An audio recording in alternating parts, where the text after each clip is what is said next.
पुछ न मूंखा छाया मां,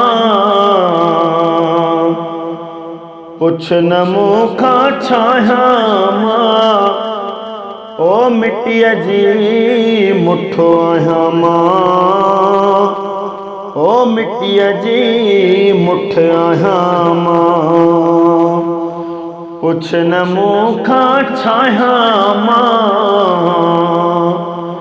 पुछ न मूंखा छाया मां, मिट्टीअ जी मुठ आहियां मां, मिट्टीअ जी मुठ आहियां मां।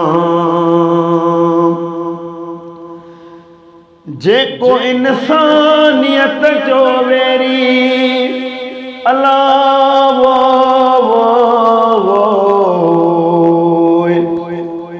जेको इंसानियत जो वेरी, जेको इंसानियत जो वेरी, उन सां सीनो सायां मां,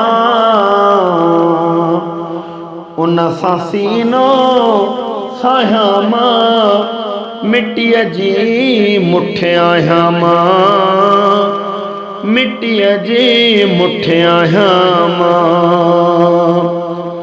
पुछ न मूंखा छाया मां, पुछ न मूंखा छाया मां, ओ मिट्टीअ जे मुठ आहियां मां, मिट्टीअ जी मुठ आहियां मां।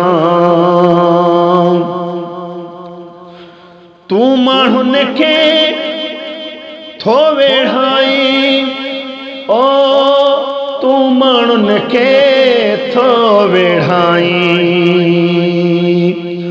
छो ठाह ठॻीअ जा ठाहियां मां, छो ठाह ठॻीअ जा ठाहियां मां, मिट्टीअ जी मुठ आहियां मां, मिट्टीअ जी मुठ आहियां मां। पुछ न मूंखा छाया मां, मिट्टीअ जी मुठ आहियां मां।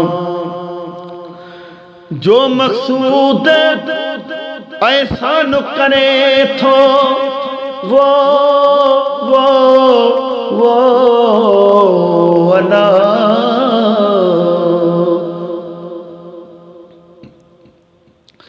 जो मक़सूद एहसान करे थो, जो मक़सूद एहसान करे थो, उन जा थोरा लाहियां मां, उन जा थोरा लाहियां मां, मिट्टीअ जी मुठ आहियां मां, मिट्टीअ जी मुठ आहियां मां।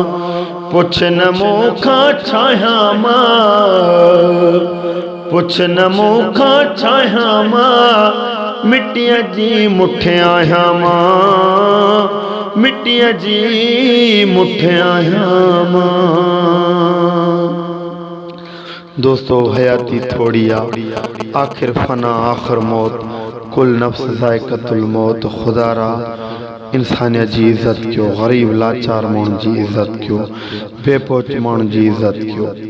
अल्लाह साईं जेकॾहिं अव्हांखे कुर्सी उहिदो ॾिनो आहे, उनखे जाइज़ इस्तेमालु कयो, नाजाइज़ न कयो। मुंहिंजा भाइरो, अॻिते रुपए रुपए जो पुछाणो आहे, हर शइ जी पुछ आहे, हर मिंट जी, हर टाइम जी, हर ॾींहं जी पुछ आहे। खुदा रा पंहिंजो आख़िरत जो समर ठाहियो। ग़रीबनि जो आवाज़, आसिफ अली चारण दादू।